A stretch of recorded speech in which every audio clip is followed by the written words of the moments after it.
ನಮಸ್ತೆ, speed news ವಿಶೇಷ ಕಾರ್ಯಕ್ರಮಕ್ಕೆ ಸ್ವಾಗತ. ನಾನು ಪ್ರೀತಮ್ ಕೆಮ್ಮಾಯ್. ರಾಜ್ಯಸಭೆಯ ಎಲೆಕ್ಷನ್ಗೆ ಕಣ ರೆಡಿ ಆಗ್ತಾ ಇದೆ. ಕಾಂಗ್ರೆಸ್ನಲ್ಲಿ ಅಧಿಕಾರ ಇರೋದ್ರಿಂದ ಜಾಸ್ತಿ ಪೈಪೋಟಿ ಕಂಡು ಬರ್ತಾ ಇದೆ. ಮೊದಲ 2 ಗಂಟೆಯಲ್ಲೇ ಸಾಕಷ್ಟು ಹೆಸರುಗಳು, ಅಂದರೆ 1-2 ಗಂಟೆ ಹಿಂದಷ್ಟೇ ಅನೌನ್ಸ್ ಆಯಿತು. ರಾಜ್ಯಸಭೆಗೆ ಎಲೆಕ್ಷನ್ ಜೂನ್ 18ಕ್ಕೆ ನಡೆಯುತ್ತೆ.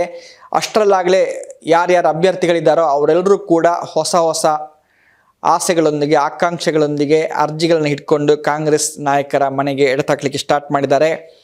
ಈ ಬಾರಿ ಕೂಡ ಖರ್ಗೆ ಕ್ಯಾಂಪು, DKಶಿ ಕ್ಯಾಂಪು, ಸಿದ್ದರಾಮಯ್ಯ ಕ್ಯಾಂಪು ಅಂತೇಳಿ ಫೈಟ್ ನಡೆದರೂ ಕೂಡ ಇರೋ 3 ಕ್ಷೇತ್ರಗಳನ್ನು, 3 ಸ್ಥಾನಗಳನ್ನು 3 ಜನ ಹಂಚಿಕೊಳ್ಳೋದು ನಿಶ್ಚಿತ. ಹಾಗಾಗಿ ಯಾರ್ಯಾರ ನಡುವೆ ಪೈಪೋಟಿ ಇದೆ ಅಂತ ಹೇಳಿದರೆ, ಕಾಂಗ್ರೆಸ್ಗೆ ದಕ್ಕಬಹುದಾದ, ಸುಲಭದಲ್ಲಿ ಗೆಲ್ಲಬಹುದಂಥ 3 ಕ್ಷೇತ್ರಗಳ ಪೈಕಿ ಒಂದಂತೂ ಕ್ಲಿಯರ್. ಒಂದು ಮಲ್ಲಿಕಾರ್ಜುನ್ ಖರ್ಗೆ ಅವರು, AAC ಅಧ್ಯಕ್ಷರು, ಅವರಿಗೆ ಕೇಂದ್ರದಲ್ಲಿ ಸ್ಥಾನ ಕೊಡಬೇಕು. ಆಮೇಲೆ ಮೋದಿ ಸರ್ಕಾರವನ್ನು ಸರಿಯಾಗಿ ಎದುರು ಹಾಕೊಳ್ಳಿಕ್ಕೆ ಕೂಡ ಅವರು ಯಶಸ್ವಿಯಾಗಿದ್ದಾರೆ. ಸರಿಯಾದ ತಿರುಗೇಟುಗಳನ್ನು ನೀಡ್ತಾರೆ. ರಾಜ್ಯಸಭೆಯಲ್ಲಿ ಅವರ ಉಪಸ್ಥಿತಿ ಕಾಂಗ್ರೆಸ್ಗೆ ಬಹಳ ಅವಶ್ಯಕತೆ ಇರೋದರಿಂದ ಒಂದು ಕ್ಷೇತ್ರವನ್ನು ಮರು ಮಾತಿಲ್ಲದೆ ಮಲ್ಲಿಕಾರ್ಜುನ ಖರ್ಗೆ ಅವರಿಗೆ ಕೊಡೋದು ನಿಶ್ಚಿತ. ಹೈಕಮಾಂಡ್ ಕೂಡ ಇದರ ಬಗ್ಗೆ ಏನು ತುಟಿಪಿಟಿ ಅನ್ನೋದಿಲ್ಲ. ರಾಜ್ಯದವರು ಕೂಡ ಬೇರೆ ಮಾತಿಲ್ಲದೆ ಖರ್ಗೆ ಅವರನ್ನು ಒಪ್ಕೊಳ್ಳೇಬೇಕಾಗತ್ತೆ. ಸೊ ಒಂದು ಸ್ಥಾನ ಕ್ಲಿಯರ್. 2ನೇ ಸ್ಥಾನ ಸಿದ್ದರಾಮಯ್ಯ ಬಣಕ್ಕೆ ಬಂತಂತಾದರೆ, ಸಿದ್ದರಾಮಯ್ಯ ಬಣದಿಂದ ಯಾರು ಆಗ್ತಾರೆ ಅನ್ನೋಂಥದ್ದು ಬಹಳಷ್ಟು ಕುತೂಹಲದ ಪ್ರಶ್ನೆಗಳಿದ್ದಾವೆ.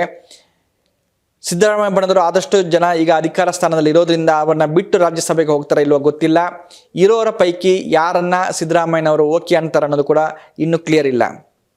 DK ಸುರೇಶ್, ಶಿವಕುಮಾರ್ ಅವರ ಬಣಕ್ಕೆ ಬಂದರೆ DK ಸುರೇಶ್ ಅವರು ತಾನು ರಾಜ್ಯಸಭೆಗೆ ಹೋಗ್ತೀನಿ, MP ಆಗ್ತೀನಿ ಅನ್ನುವಂಥ ಒಂದು ಮಾತನ್ನು ಹಲವು ಬಾರಿ ಅಲ್ಲಲ್ಲಿ ಹೇಳಿಕೊಂಡಿದ್ರು. DK ಶಿವಕುಮಾರ್ ಅವರು ಕೂಡ ತಮ್ಮ ಸೋದರನಿಗೆ ಟಿಕೆಟ್ಗಾಗಿ ಫೈಟ್ ಮಾಡೋದು ಗ್ಯಾರಂಟಿ.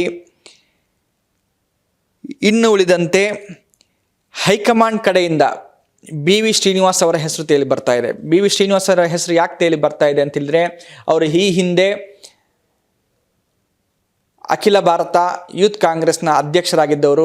ಆವಾಗ MLC ಕ್ಷೇತ್ರದ ಆಫರ್ ಬಂದಾಗ ಅವರು ತಿರಸ್ಕರಿಸಿದ್ರೆ, ನಾನು ರಾಜ್ಯಸಭೆಗೆ ಬರ್ತೀನಿ, ಡೆಲ್ಲಿ ರಾಜಕಾರಣ ನನಗೆ ಆಸಕ್ತಿ ಇದೆ ಅಂತೇಳಿ ಹೈಕಮಾಂಡ್ಗೆ ಹೇಳಿದರು. ಅವರ ಕೆಲಸಗಳು ಬಹಳಷ್ಟು ರಾಹುಲ್ ಗಾಂಧಿ ಅವರಿಗೆ ಇಷ್ಟ ಆಗಿದ್ದಾವೆ. ಹಾಗಾಗಿ BV ಶ್ರೀನಿವಾಸ್ ಅವರನ್ನು ಹೈಕಮಾಂಡ್ ಒಪ್ಕೊಳ್ಳುತ್ತೆ. ರಾಹುಲ್ ಗಾಂಧಿ ಅವರು BV ಶ್ರೀನಿವಾಸ್ ಅವರಿಗೆ ಹಿಂದೆ ಕೊಟ್ಟ ಮಾತಿನಂತೆ 1 ಸೀಟನ್ನು ಕೊಡುವ ಚಾನ್ಸಸ್ ಇದೆ. ಅಲ್ಲಿಗೆ 2ನೇದು ಕ್ಲಿಯರ್. ಮಲ್ಲಿಕಾರ್ಜುನ್ ಖರ್ಗೆ ಮತ್ತು BV ಶ್ರೀನಿವಾಸ್ ಅವರು ರಾಜ್ಯಸಭೆಗೆ ಹೋಗುವುದು ಆಲ್ಮೋಸ್ಟ್ ಕ್ಲಿಯರ್. DK ಸುರೇಶ್ ಹೋಗ್ತಾರಾ ಅಥವಾ ದಿಢೀರಾಗಿ ಅಂಜಲಿ ನಿಂಬಾಳ್ಕರ್ ಅವರ ಹೆಸರು ಕೂಡ ಕೇಳಿ ಬರ್ತಾ ಇದೆ. ಅಂಜಲಿ ನಿಂಬಾಳ್ಕರ್ ಅವರು ಕಾಂಗ್ರೆಸ್ನಲ್ಲಿ ಸಾಕಷ್ಟು ದೊಡ್ಡ ಹೆಸರು ಕೂಡ, ಶಾಸಕಿಯಾಗಿ ಕೂಡ ಕೆಲಸ ಮಾಡಿದಂಥವ್ರು. ಅವರನ್ನು ಮಿನಿಸ್ಟರ್ ಮಾಡಬೇಕು ಅಂತ ಬಹಳಷ್ಟು ಜನಕ್ಕೆ ಆಸೆ ಇದ್ರೂ ಕೂಡ ಆಗಿರಲಿಲ್ಲ. ಹಾಗಾಗಿ ರಾಜ್ಯಸಭೆಗೆ ಈ ಬಾರಿ ಅಂಜಲಿ ನಿಂಬಾಳ್ಕರ್ ಹೆಸರು ಕೂಡ ಕೇಳಿ ಬರ್ತಾ ಇದೆ.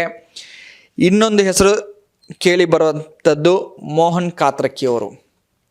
ಮೋಹನ್ ಕಾತ್ರಕ್ಕಿ ಅವರು ಹಿರಿಯ ನ್ಯಾಯವಾದಿ. ಕಾಂಗ್ರೆಸ್ನ ಕಾಂಗ್ರೆಸ್ ನಾಯಕರಿಗೆ ಸಂಬಂಧಪಟ್ಟಂಥ ಹಲವು ಪ್ರಕರಣಗಳಲ್ಲಿ ಮೋಹನ್ ಕಾತ್ರಕ್ಕಿ ಅವರು ನ್ಯಾಯಾಂಗ ವ್ಯವಸ್ಥೆಯಲ್ಲಿ ಹೋರಾಡುವ ಮೂಲಕ ಬಹಳಷ್ಟು ಗೆಲುವನ್ನು ಕೂಡ ತಂದುಕೊಟ್ಟಿದ್ರು. ಕಾಂಗ್ರೆಸ್ ವಲಯದಲ್ಲಿ ಕೂಡ ಬಹಳ ಚಿರಪರಿಚಿತ ಹೆಸರು. ಸರ್ಕಾರಕ್ಕೂ ಕೂಡ ಬಹಳಷ್ಟು ವಿಚಾರಗಳಲ್ಲಿ ಅವರು ನೆರವಾಗಿದ್ದಾರೆ. ಹೀಗಾಗಿ ಮೋಹನ್ ಕಾತ್ರಕ್ಕಿ ಅವರಿಗೆ 1 ಸ್ಥಾನವನ್ನು ಬಿಟ್ಟು ಕೊಟ್ಟರು ಕೂಡ ಆಶ್ಚರ್ಯ ಏನಿಲ್ಲ. ಹಾಗಾಗಿ ಮೋಹನ್ ಕಾತ್ರಕ್ಕಿ ಅವರು ಕೂಡ ರೇಸ್ನಲ್ಲಿದ್ದಾರೆ. ಇನ್ನೊಬ್ಬರು ಅಲ್ಪಸಂಖ್ಯಾತರ ಕೋಟದಲ್ಲಿ ಮನ್ಸೂರ್ ಅಲಿ ಖಾನ್ ಅವರ ಹೆಸರು ಕೇಳಿ ಬರ್ತಾ ಇದೆ. ರಾಜ್ಯಸಭೆ ಸ್ಥಾನಕ್ಕೆ ಕಾಂಗ್ರೆಸ್ನಿಂದ ನನಗೆ ಟಿಕೆಟ್ ಕೊಡಿ ಅಂತೇಳಿ ಮನ್ಸೂರ್ ಅಲಿ ಖಾನ್ ಅವರು ಕೇಳ್ತಾ ಇದ್ದಾರೆ. ಕಾಂಗ್ರೆಸ್ಸಿಗೆ ಒಂದು ಅಡಕತ್ತರಲ್ಲಿ ಸಿಲುಕಿರುವಂಥದ್ದು, ದಾವಣಗೆರೆ ದಕ್ಷಿಣ ಎಲೆಕ್ಷನ್ ಆದ ಬಳಿಕ ಬಹಳಷ್ಟು ಮುಸ್ಲಿಮರು ಕಾಂಗ್ರೆಸ್ ವಿರುದ್ಧ ಮುನಿಸಿಕೊಂಡಿದ್ದಾರೆ. ಹಲವು ಹಿರಿಯ ನಾಯಕರ ವಿರುದ್ಧ ಕಾಂಗ್ರೆಸ್ನವರು ಕ್ರಮ ಕೈಗೊಂಡ ಬಳಿಕ ಕಾಂಗ್ರೆಸ್ನ ಮತಗಳು ವಿಭಜನೆಯಾಗಿದ್ದಾವೆ, ಅವು ಹೊರಗೆ ಹೋಗ್ತವೆ. ಮುಂದಿನ ಎಲೆಕ್ಷನಲ್ಲಿ ಕಾಂಗ್ರೆಸ್ಸಿಗೆ ಬಹಳ ದೊಡ್ಡ ಥ್ರೆಟ್ ಆಗುತ್ತೆ ಅನ್ನುವಂಥ ಮಾತುಗಳು ಕೂಡ ಕೇಳಿ ಬರ್ತಾ ಇದ್ದಾವೆ. SDP, MIM ಮೊದಲಾದ ಪಕ್ಷಗಳು ತುಂಬ ಗಂಭೀರವಾಗಿ ಸ್ಪರ್ಧೆ ಮಾಡಿದರೆ ಕರ್ನಾಟಕದಲ್ಲಿ ಕಾಂಗ್ರೆಸ್ಸಿಗೆ ಎಲ್ಲೂ ನೀರು ಬಿಡುವಂಥ ಸಿಚುವೇಶನ್ ಎದುರಾಗತ್ತೆ. ಸೊ ಹೀಗಾಗಿ ಮುನಿಸಿಕೊಂಡಿರುವಂಥ ಮುಸ್ಲಿಂ ಮತದಾರರನ್ನು ಮತ್ತೆ ಸೆಳಿಬೇಕು ಅಂತಾದರೆ 1 ಟಿಕೆಟನ್ನು, 4 ಕ್ಷೇತ್ರಗಳಲ್ಲಿ 1 ಕ್ಷೇತ್ರವನ್ನು ಮುಸ್ಲಿಮರಿಗೆ ಬಿಟ್ಟು ಕೊಡುವಂಥ ಅನಿವಾರ್ಯತೆ ಕಾಂಗ್ರೆಸ್ ಎದುರಾಗಿದೆ. ಈ ಅನಿವಾರ್ಯತೆಯನ್ನೇ ಬಳಸ್ಕೊಂಡು ಮನ್ಸೂರ್ ಅಲಿ ಖಾನ್ ಅವರು ಟಿಕೆಟ್ ಕೇಳ್ತಾ ಇದ್ದಾರೆ, ನನಗೆ ಅವಕಾಶ ಕೊಡಿ ಅಂತ ಕೇಳ್ತಾ ಇದ್ದಾರೆ. ಹಾಗಾಗಿ 1 ಸ್ಥಾನ ಅವರ ಪಾಲಾಗಬಹುದು. ಎಲ್ಲಾದರೂ BJPಯಿಂದ ನಟ ನಟಿಯರಿಗೆ ಯಾರಿಗಾದರೂ ಅವಕಾಶ ಕೊಟ್ಟರೆ ಕಾಂಗ್ರೆಸ್ನಲ್ಲಿರುವಂಥ ಇನ್ನೊಂದು ಸೀಟನ್ನು ಅಥವಾ ಯಾರನ್ನೊಬ್ಬರನ್ನ ಡ್ರಾಪ್ ಮಾಡಿ ರಮ್ಯಾ ಅವರನ್ನು ರಾಜ್ಯಸಭೆಗೆ ಕಳಿಸಿದ್ರು ಕೂಡ ಅಚ್ಚರಿ ಏನಿಲ್ಲ. ಹೈಕಮಾಂಡ್ ಜೊತೆ ಬಹಳ ನಿಕಟವಾದ ಸಂಪರ್ಕದಲ್ಲಿರುವಂಥ ರಮ್ಯಾ ಕಳೆದ ಚುನಾವಣೆಯಿಂದ ಯಾಕೋ ಸ್ವಲ್ಪ ಸಪ್ಪಗಿದ್ದಾರೆ.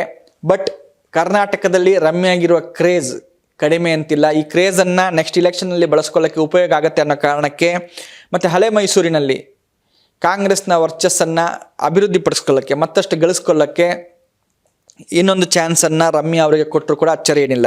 ಸೊ ಕಾಂಗ್ರೆಸ್ನಲ್ಲಿ ಈಗ ಕೇಳಿ ಬರ್ತಾ ಇರುವಂಥ ಹೆಸರುಗಳು ನಾನು ಆಗಲೇ ಹೇಳಿದಾಗೆ Mallikarjun Kharge, DK Suresh, BK Hariprasad, Anjali Nimbalkar, BV Srinivas, Mohan ಕಾತ್ರಕಿ, Mansoor Ali Khan ಮತ್ತು ರಮ್ಯಾ 3 ಕ್ಷೇತ್ರಗಳಿಗೆ ಇಷ್ಟೊಂದು ಫೈಟ್ ಇದೆ. BK ಹರಿಪ್ರಸಾದ್ ಯಾಕೆ ರಾಜ್ಯಸಭೆಗೆ ಹೋಗ್ತಾರೆ ಅನ್ನೋಂಥ ಪ್ರಶ್ನೆ ನಿಮಗೆ ಹಲವರಿಗೆ ಕಾಡ್ತಾ ಇರ್ಬೋದು. ಅದಕ್ಕೂ ಒಂದು ಕ್ಲಾರಿಟಿ ಕೊಟ್ಬಿಡ್ತೀನಿ ಕೇಳಿ. BK ಹರಿಪ್ರಸಾದ್ ಅವರು ಕರ್ನಾಟಕಕ್ಕೆ ಬಂದಿದ್ದೇ ಮಂತ್ರಿ ಆಗಬೇಕು ಅಂತೇಳಿ. ಇಷ್ಟು ವರ್ಷ ನಾನು ಕಾಂಗ್ರೆಸ್ಸಿಗೋಸ್ಕರ ದುಡಿದೆ, CWCಯಲ್ಲಿ ಇದ್ದೆ, ನಾನು ಕೇಂದ್ರದಲ್ಲಿ ಪ್ರಧಾನ ಕಾರ್ಯದರ್ಶಿಯಾಗಿದ್ದೆ, ಸಾಕಷ್ಟು ಕೆಲಸ ಮಾಡಿದ್ದೀನಿ. ಆದರೆ ನನಗೆ ಅಧಿಕಾರ ಅನುಭವಿಸುವಂಥ ಯೋಗ ಸಿಕ್ಕಿಲ್ಲ, ನನಗೆ ಕೇಂದ್ರದಲ್ಲೂ ಅಧಿಕಾರ ಸಿಕ್ಕಿಲ್ಲ, ಹಾಗಾಗಿ ರಾಜ್ಯದಲ್ಲಾದರೂ ಅಧಿಕಾರ ಸಿಗಲಿ ಅಂತೇಳಿ ಕಳೆದ ಬಾರಿ ಇಲೆಕ್ಷನ್ಗೆ ಅವರು ಕರ್ನಾಟಕಕ್ಕೆ ಬಂದು ಆ ಬಳಿಕ MLC ಆದರು. ಹೀಗಾದರೂ ಸರಿ ನನಗೆ ಮಂತ್ರಿ ಆಗಬೇಕು ಅಂತ ಅವ್ರು ಕೇಳ್ತಾನೆ ಇದ್ದಾರೆ. ಈ ಬಾರಿ ಸಚಿವ ಸಂಪುಟ ವಿಸ್ತರಣೆ ಏನಾದರೂ ಅಥವಾ ಪುನರಚನೆ ಏನಾದರೂ ಜೂನ್ 1 ಸಂಭವಿಸಿದಲ್ಲಿ BK ಹರಿಪ್ರಸಾದ್ ಒಂದು ಮಂತ್ರಿ ಸ್ಥಾನವನ್ನು ಕೇಳಬಹುದು. ಒಂದು ವೇಳೆ ಮಂತ್ರಿ ಸ್ಥಾನ BK ಹರಿಪ್ರಸಾದ್ ಅವರಿಗೆ ಸಿಗದೇ ಹೋದರೆ ಅವರು ಖಂಡಿತವಾಗಿಯೂ ಮತ್ತೆ ನಾನು ಸೆಂಟ್ರಲ್ಗೆ ಹೋಗ್ತೀನಿ, ನನಗೆ ರಾಜ್ಯಸಭೆ ಸ್ಥಾನವನ್ನೇ ಕೊಡಿ ಅಂತೇಳಿ ಹಠ ಹಿಡಿಯುವಂಥ ಒಂದು ಚಾನ್ಸಸ್ ಇದೆ. ಹಾಗಾಗಿ BK ಹರಿಪ್ರಸಾದ್ ಅವರು ಯಾವ ನಿಲುವು ತಗೋತಾರೆ, ಅವರಿಗೆ ಯಾವ ಪೋಸ್ಟಿಂಗನ್ನು ಕಾಂಗ್ರೆಸ್ ಕೊಡುತ್ತೆ ಅನ್ನೋದು ಕೂಡ ಬಹಳಷ್ಟು ನಿರ್ಣಾಯಕ ಹಂತಕ್ಕೆ ತಲುಪಿರುವಂಥದ್ದು. ಇದು ಕಾಂಗ್ರೆಸ್ನಲ್ಲಿ ನಡೀತಿರುವಂಥ ಬೆಳವಣಿಗೆಗಳು. ಮತ್ತಷ್ಟು ವಿಚಾರಗಳು ಬಂದರೆ ಖಂಡಿತವಾಗಿ ಕೂಡ ಅದನ್ನು ಕೂಡ ನಿಮಗೆ ಅಪ್ಡೇಟ್ ಕೊಡ್ತೀನಿ. ನಮಸ್ಕಾರ.